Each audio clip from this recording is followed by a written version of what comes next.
रामराम शेतकरी मित्रांनो, आपण जे 3-4 महिन्यापूर्वी केळी, कोरफड आणि शेवगा हे जो मक्का उभा असताना जे आपण बनवून ठेवलेलं होतं, ज्या वेळेला आपण मक्काला देणं बंद झालं त्या दिवसापासून आपल्याकडे केळी उपलब्ध जास्त प्रमाणात होती.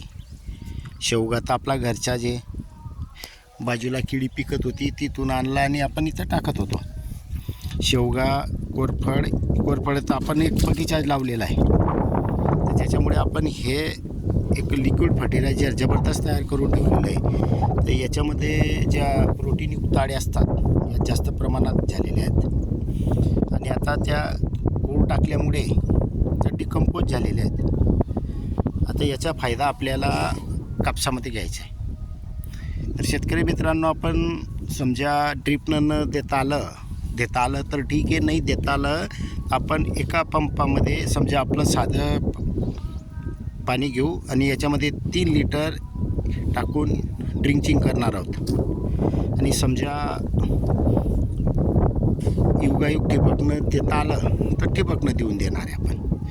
आणि शेतकरी मित्रांनो, इतकं जबर तयार झालेलं आहे की विचारूच नका. पूर्ण शेवग्याच्या शेंगा आपण अर्ध्यामध्ये कापूनच टाकून दिलेल्या होत्या, पण आजच्या कंडिशनमध्ये पूर्ण निसरून गेलेल्या आहेत, म्हणजे पूर्ण अर्क निघून गेलेला आहे आणि याचा आपल्याला चांगलाच बेनिफिट भेटतो. शेतकरी मित्रांनो, मी स्वतः वापर करेल तेव्हा शेतकऱ्यांना सांगतो आपणही बनवा. याच्यामुळे आपल्याला जो रासायनिकवर होणारा खर्च आहे हा टळतो आहे. आपल्याला खतं का कमी लागतात मेन हे जे, कारण पिकांना जे आपण अन्न देतो आहे हे नैसर्गिक देतो आहे की रासायनिक देतो आहे हे पिकांना काही तेवढं महत्त्व नाही आहे. पिकांना फक्त अन्न घेणं हे महत्त्वाचं आहे आणि त्याच्यातूनच आपण नैसर्गिकरित्या दिलं तर नैसर्गिक ज्या देतो आपण हे जास्त दिवस काम करणारे असतात.